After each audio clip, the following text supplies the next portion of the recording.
आज मैं आपको मेरी सासू माँ की एक करुण घटना बताने जा रही हूँ, जिसे अंत तक सुनकर आपके भी होश उड़ जाएंगे।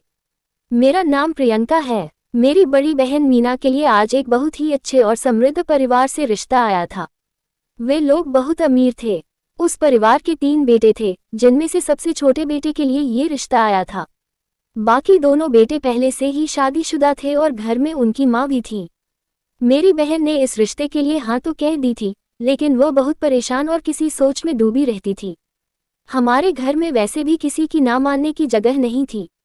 अगर उसने मना भी कर दिया होता तो भी पापा ने उसकी शादी जबरदस्ती करवा ही दी होती, क्योंकि पहले की दोनों बहनों के साथ भी ऐसा ही हुआ था। लेकिन अब मीना दीदी हद से ज्यादा परेशान रहने लगी थी। मैं घर में सबसे छोटी थी, इसलिए मुझे सबसे ज्यादा चिंता रहती थी। मैंने दीदी से कई बार पूछा, लेकिन उन्होंने मुझे कभी कुछ बताया नहीं। शादी वाले दिन जब मैं उसकी कमरे में उसे जगाने गई यह कहने की, आज तेरी शादी है, कम से कम आज तो जल्दी उठ जा, तो मैं एकदम हैरान रह गई। वो बिस्तर पर थी ही नहीं। उसने तकिया इस तरह रखा था जैसे वह उसमें सोई हो, ताकि देखने वाले को लगे कि वह अभी भी सो रही है। लेकिन हकीकत ये थी कि वह रात में ही घर छोड़कर कहीं भाग चुकी थी। पूरा घर शादी की तैयारियों में लगा हुआ था। सारी व्यवस्थाएं पूरी हो चुकी थीं। बारातियों के फोन भी आने लगे थे कि हम लोग दोपहर 3 बजे तक पहुंच जाएंगे। लेकिन इधर दुल्हन ही गायब थी। पापा की मोहल्ले में बहुत इज्जत थी। भगवान ने उन्हें 4 बेटियां दी थीं, लेकिन उन्होंने कभी यह नहीं कहा कि काश बेटा होता। उन्होंने हम सभी बेटियों को बराबरी का दर्जा दिया और हमेशा हमारे लिए खड़े रहे। हमने भी हमेशा उनकी इज्जत का ध्यान रखा। लेकिन दीदी ने न जाने क्या सोचकर इतना बड़ा कदम उठा लिया था। वह बिना बताए, बिना किसी को कुछ कहे रातों रात घर छोड़कर चली गई थी। अब घर में अफरा तफरी मच गई थी। दीदी हम सबके लिए एक चिट्ठी छोड़कर गई थी। उसमें लिखा था कि वो अपनी पसंद के लड़के के साथ जा रही हैं। वो चिट्ठी पढ़कर मेरे माता पिता जैसे भीतर से टूट गए थे। उसी घड़ी उन्होंने मुझसे कहा, प्रियंका, तू ही दुल्हन बन जा वरना हमारी इज्जत मिट्टी में मिल जाएगी। मैं बिल्कुल सन्न थी। मेरे हाथ पांव सुन्न पड़ गए। मैं तैयार भी होती तो क्या लड़के वाले मान जाते। वो तो मेरी बड़ी बहन को पसंद करके आए थे, मेरे लिए तो रिश्ता आया ही नहीं था। बारात आने ही वाली थी, लेकिन पापा का चेहरा देखकर, उनकी हालत देखकर मैंने बिना कुछ कहे दुल्हन की जगह बैठ जाना कबूल कर लिया। सब कुछ जैसे नॉर्मल तरीके से चलने लगा, लेकिन मेरे अंदर तूफान मचा हुआ था। थोड़ी देर बाद मेरी माँ लड़के की माँ को एक कोने में ले गई। रोते रोते उन्हें सारी सच्चाई बता दी और उनके पैर पकड़ लिए। हमें माफ कर दीजिए बहन जी, हम बहुत मजबूरी में हैं। हमारी छोटी बेटी के साथ ही आपके बेटे का रिश्ता करवा दीजिए। अगर बारात लौट गई तो हमारी समाज में बहुत बदनामी होगी। लड़के की माँ एक बहुत ही समझदार और दयालु महिला थी। उन्होंने मेरी माँ को उठाया और कहा, अगर तुम्हारी बेटी संस्कारी है और परिवार को सम्मान देना जानती है, तो हम रिश्ता वापस नहीं करेंगे। भगवान ने यही लिखा था और जो होता है अच्छे के लिए होता है। उन्होंने मेरी माँ के कंधे पर हाथ रखा और बहुत ही शांत और स्नेह भरे स्वर में कहा, आपको चिंता करने की कोई जरूरत नहीं है। इसमें आपकी कोई गलती नहीं है। जो कुछ भी हुआ वो आपकी बड़ी बेटी ने किया है। आप बिल्कुल भी दोषी नहीं हैं। हम आपकी छोटी बेटी को स्वीकार करते हैं। मैं अपने बेटे को भी समझा दूंगी। उस पल ही उन्होंने अपने बेटे को एकांत में ले जाकर सारी सच्चाई बता दी। बेटा थोड़ी देर शांत रहा, लेकिन माँ की बातों और उनकी विनम्रता ने उसे भी चुप करवा दिया। इसके बाद मेरे विवाह की रस्में पूरी कर दी गईं। जल्दी जल्दी विदाई भी कर दी गई ताकि ज्यादा लोग इकट्ठा न हो जाएं और बातों का बाजार न गर्म हो। मेरे माता पिता की आंखों में आंसू थे, लेकिन उन्होंने बार बार उन सासू माँ का धन्यवाद किया और कहा, आपने हमारी इज्जत बचा ली। हमारी बेटी आपकी सेवा करेगी, आपके हर सुख दुख में साथ निभाएगी। लेकिन मैंने तो उस दिन मन ही मन कसम खा ली थी, जिस औरत ने मेरे परिवार की इज्जत को डूबने से बचा लिया, मैं जिंदगी भर उनका आदर करूंगी, उनकी सेवा करूंगी और कभी उन्हें दुखी नहीं होने दूंगी। और फिर मैं उस नए घर की दहलीज पर कदम रख चुकी थी जहां सब कुछ अनजाना था। शादी के कुछ दिन बाद ही एक दिन उन्होंने मुझे अपने पास बैठाया और बहुत प्यार से कहा, तुझे परेशान होने की बिल्कुल जरूरत नहीं है। मेरी दोनों बड़ी बहुएं बहुत अजीब हैं। उन्हें मैं खुद पसंद करके इस घर में लाई थी, लेकिन बाद में उन्होंने अपना असली रंग दिखा दिया। उनकी बातें एक कान से सुन और दूसरे से निकाल दे। ये घर अब तेरा है, तू मेरी बेटी जैसी है। उनकी ये बातें सुनकर मेरे मन का थोड़ा बोझ हल्का हुआ, लेकिन अंदर ही अंदर मैं बहुत परेशान थी, अपने माता पिता के लिए भी और अपनी बहन के लिए भी। मैं इस शादी के लिए बिल्कुल तैयार नहीं थी। मुझे क्या पता था कि आज जिस बहन की शादी होनी थी उसकी जगह मेरी शादी हो जाएगी। मुझे ऐसा लगने लगा कि दीदी ने तो खुद बचने के लिए भागकर मुझे इस आग में झोंक दिया, लेकिन फिर मन ने कहा नहीं, ऐसा कुछ नहीं था। दीदी शायद किस्मत की मारी थी। जो घर इतना अच्छा था, जहाँ की सास इतनी दयालु थी, उसे छोड़कर भाग जाना वो दीदी की मजबूरी या कमजोरी हो सकती थी। चाहे वो किसी महल में चली गई हो, लेकिन इस घर की जो इज्जत, अपनापन और संस्कार थे, वो शायद उसे वहां कभी न मिले। और सबसे बड़ी बात, उनके इस फैसले को उनके रिश्तेदार, समाज और परिवार वाले कभी नहीं भूल पाए। उनकी एक गलती ने सबको झकझोर दिया। कल अगर वही लड़की जो घर से भागी थी जब माँ बनेगी और भगवान ने उसे बेटी दी, तो दुनिया यही कहेगी, इसकी माँ तो खुद अपने घर से भागी थी। घर से भागने वाली लड़कियां कभी ये नहीं सोचती कि उनके इस कदम का असर आने वाली पीढ़ियों पर कितना गहरा पड़ सकता है। इतनी सी बात लोग क्यों नहीं समझते। मेरी सासू माँ का स्वभाव बहुत शांत और धार्मिक था। वो पूरे दिन हाथ में माला लेकर जप और पूजा पाठ में लगी रहती थी। उन्हें देखकर मेरे दिल को थोड़ा सुकून मिलता था, लेकिन इस घर में रहते हुए मैंने एक बात साफ देखी, इस घर में उनकी कोई इज्जत नहीं थी। उनसे कोई राय नहीं ली जाती थी, यहाँ तक कि उनके अपने बेटे भी उनसे ठीक से बात नहीं करते थे, कभी कभी तो बुरा व्यवहार करते थे। उन्हें डायबिटीज थी। 3 बेटों में से बस एक बेटा ही थोड़ा बहुत उनका ध्यान रखता था। आज जब घर में जीरा राइस बने थे, मैंने देखा कि सासू माँ चुपचाप बैठी थी, जैसे उन्हें समझ ही नहीं आ रहा कि खाएं या न खाएं। मैं उनके पास गई और प्यार से कहा, अम्मा जी, आपको चावल नहीं खाने चाहिए, आपकी तबीयत के लिए ठीक नहीं है। मैं आपके लिए कुछ और बना देती हूँ, आप चिंता मत कीजिए। उन्होंने मेरी तरफ देखा, उनकी आंखों में एक राहत की चमक थी, जैसे किसी ने बहुत समय बाद उनका सच में ख्याल रखा हो। मेरी सासू माँ ने बहुत ही शांत स्वर में कहा, नहीं बेटा, मुझे आदत है, जो भी बनता है वही खा लेती हूँ। चावल खाने से डायबिटीज थोड़ी बढ़ जाएगी, ये मुझे पता है, लेकिन मैं किसी पर बोझ नहीं बनना चाहती। मैंने प्यार से कहा, आप चिंता मत कीजिए अम्मा, मैं आपके लिए अलग से एक साग और रोटी बना देती हूँ। चाय, पानी और रोटी में थोड़ी देर हो गई, बस अब बन ही गई है। इसी बीच मेरे पति घर आ गए थे।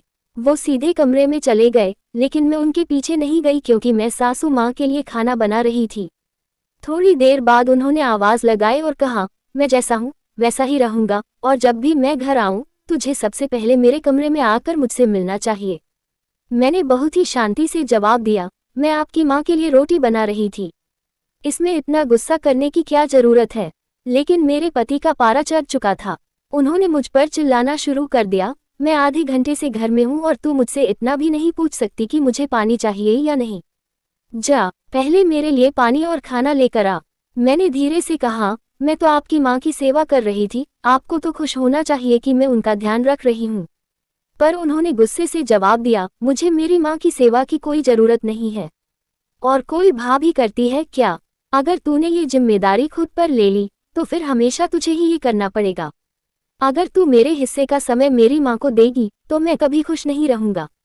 मैं स्तब्ध रह गई। मुझे लगा था कि शायद मेरे पति को मेरी भावनाओं की कद्र होगी, लेकिन उन्होंने तो उल्टा मुझे ही कटघरे में खड़ा कर दिया। मैंने सोच लिया था, क्या इस घर में किसी को भी ये नहीं समझ आता कि एक माँ की सेवा करना कोई बोझ नहीं, बल्कि एक सौभाग्य होता है। लेकिन मेरे पति ने अंतिम बात में जैसे मेरे दिल को तोड़ दिया, तू मेरी माँ को छोड़ दे, वो खुद अपना ध्यान रख सकती है, उसके पास बहुत पैसे हैं, उसे किसी की जरूरत नहीं है। मैं अंदर से कांप गई। जब मेरे पति ने ये कहा कि मेरी माँ के पास बहुत पैसे हैं, तो ये बात मुझे बहुत अजीब लगी, लेकिन फिर भी मैंने अपने मन में ठान लिया था, मैं अपनी सासू माँ की सेवा करती रहूंगी, क्योंकि मैं उस दिन को कभी नहीं भूल सकती जब उन्होंने हमारे ऊपर इतना बड़ा एहसान किया था। अगर उस समय उन्होंने हमें ठुकरा दिया होता या समाज के सामने तमाशा कर दिया होता, तो आज हमारी इज्जत मिट्टी में मिल चुकी होती। वे लोग दूसरे शहर में रहते थे, इसलिए मेरे परिवार या मोहल्ले वालों को कुछ भी पता नहीं चला। जिस दिन मेरी बहन की विदाई होनी थी, उस दिन में ही उसकी जगह दुल्हन बनकर विदा हो गई। सबको यही लगता रहा कि मेरी बहन की विदाई हो चुकी है। मैं सीधा पापा के मित्र रमेश अंकल के घर चली गई थी। मेरे माता पिता ने मोहल्ले वालों से भी कह दिया था कि बड़ी बेटी और उसका पति विदेश चले गए हैं, और छोटी बेटी की शादी रमेश अंकल के बेटे से हो गई है। मेरे माता पिता समाज के सामने इज्जत बचाने के लिए एक के बाद एक झूठ बोलते रहे, क्योंकि जब समाज जवाब मांगता है तो जवाब देना ही पड़ता है, चाहे वो सच हो या झूठ। सर्दियां आने लगी थीं। सासू माँ ने सभी बहुओं को कुछ पैसे दिए और कहा, ये लो, अपने लिए गर्म कपड़े खरीद लाओ। जब उन्होंने मुझे पैसे देने चाहे तो मैंने नम्रता से कहा, मुझे पैसे नहीं चाहिए अम्मा, अभी अभी मेरी शादी हुई है, मेरे पास बहुत सारे कपड़े हैं।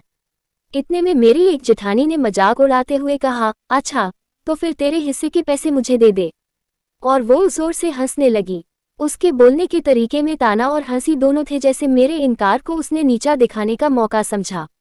पर तभी सासू माँ ने बहुत प्यार से जवाब दिया, कोई बात नहीं बेटा, तू चिंता मत कर, ये पैसे रहेंगे मेरे पास, जब तुझे जरूरत होगी तब ले लेना। तेरे पैसे तेरे ही रहेंगे, मेरे पास सुरक्षित रहेंगे। सासू माँ के वो शब्द मेरे दिल को छू गए। उस बात पर मेरी जेठानी ने ताना मारते हुए कहा, अरे इसके पास तो पहले से ही बहुत कुछ पड़ा है, पर पता नहीं वो सब सुरक्षित भी है या नहीं। और फिर अपने कमरे में चली गई। घर की सभी जेठानियां अक्सर मेरी सासू माँ पर छुपे शब्दों में ताने कसती थीं।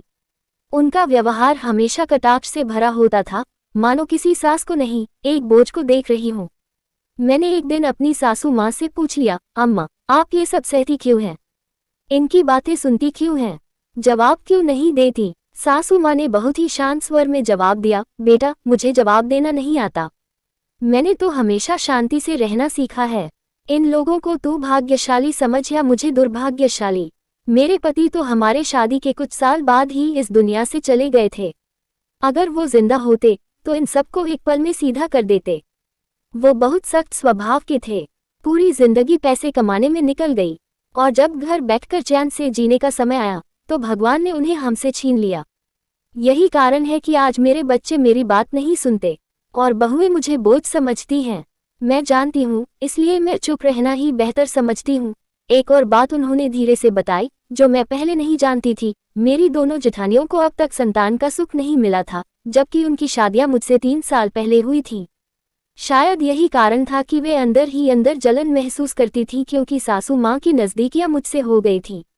मैं अपने पति से छुपाकर सासू माँ की सेवा करती थी, क्योंकि मुझे पता था अगर मेरे पति को ये पता चलेगा तो उन्हें बुरा लग सकता है। एक दिन मैं अपने सासू माँ के पैर दबा रही थी, तभी अचानक मेरे पति घर में दाखिल हो गए। मैं घबरा गई, लेकिन सासू माँ ने तुरंत कहा, बेटा जल्दी से अपने कमरे में चली जा, नहीं तो मेरा बेटा तुझे डांट देगा। उनके चेहरे पर डर साफ झलक रहा था कि कहीं उनका बेटा उस बहू पर गुस्सा न हो जाए, जो बस अपने मन से थोड़ी सेवा करने आई थी।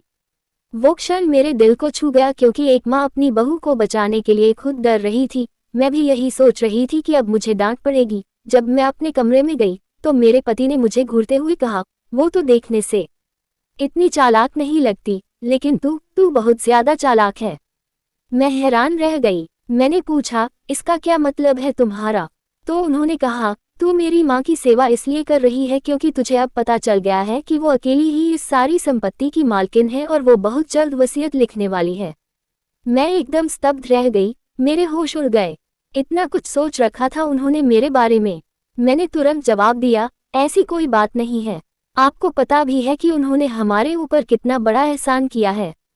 तो मेरे पति बोले, इसमें तेरा कोई दोष नहीं है। मैंने मन ही मन राहत की सांस ली, कम से कम वो मानते हैं कि इस बात में मेरी गलती नहीं है। मैंने सोचा था कि हर बात का दोष मुझ पर ही आएगा, लेकिन इस बार ऐसा नहीं हुआ। और दीदी, उसका तो अब तक कोई फोन भी नहीं आया था। वो ऐसे चली गई थी जैसे हमारे जीवन से हमेशा के लिए मिट गई हो। कभी कोई खबर ही नहीं दी, ये बताया कि वो ठीक है या नहीं। मुझे अब लगने लगा था कि वो शायद कभी लौटेगी ही नहीं। फिर एक रात अचानक मेरे बड़े जेठ के कमरे से तेज झगड़े की आवाज आने लगी।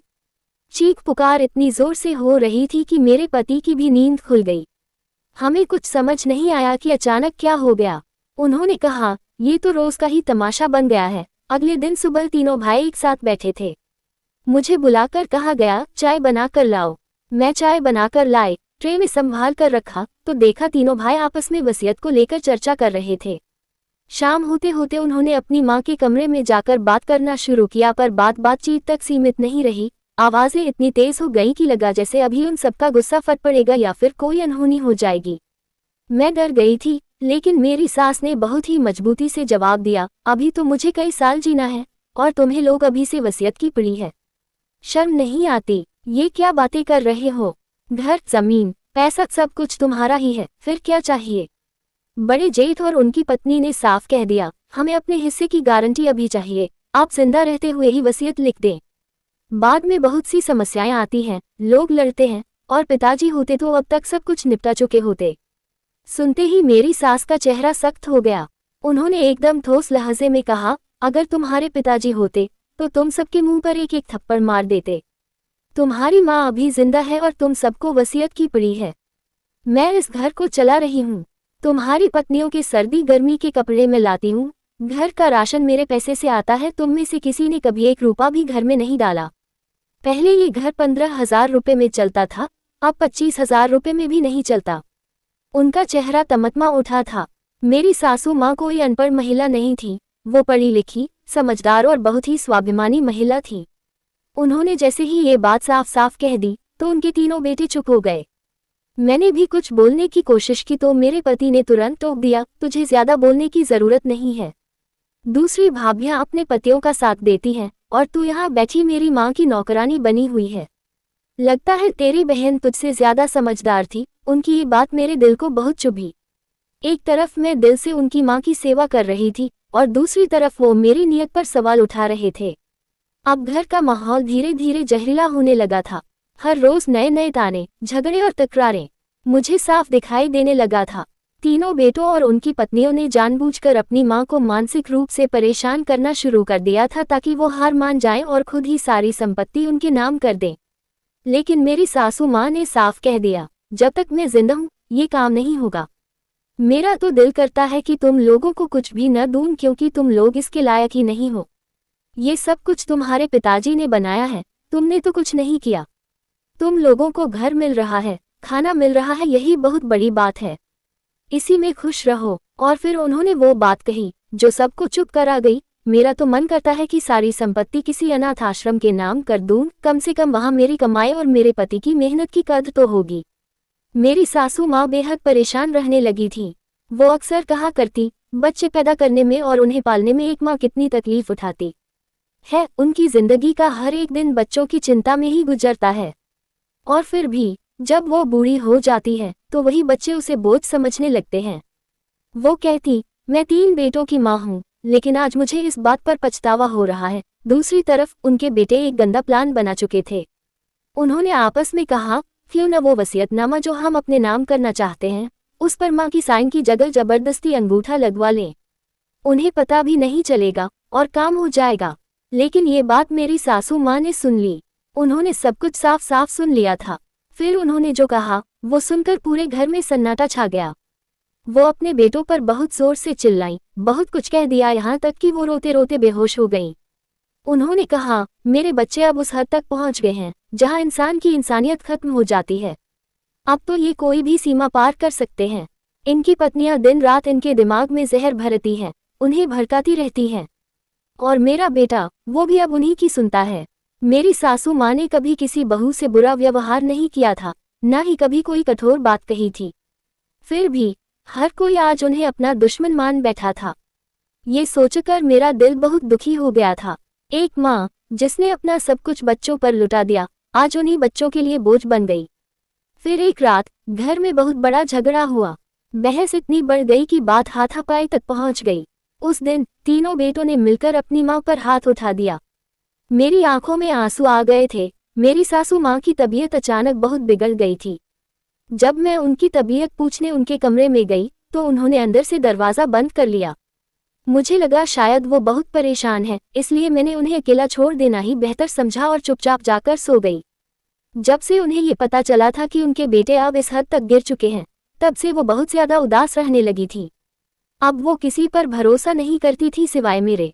एक दिन मेरे पति ने मुझसे कहा, माँ सिर्फ तुझ पर भरोसा करती है, हमारे हाथ का तो वो पानी भी नहीं लेती। तू ऐसा कर, उसे कोई बेहोशी की दवा दे दे ताकि हम उसका अंगूठा वसीयत पर लगा सकें। मैं दंग रह गई। मैंने साफ शब्दों में कहा, मैं ऐसा कभी नहीं करूंगी। पर मेरे पति ने अपने ही तरीके से मुझे समझाने की कोशिश की, इसमें तेरा ही फायदा है। जब प्रॉपर्टी हमारे नाम होगी तो तुझे भी हिस्सा मिलेगा।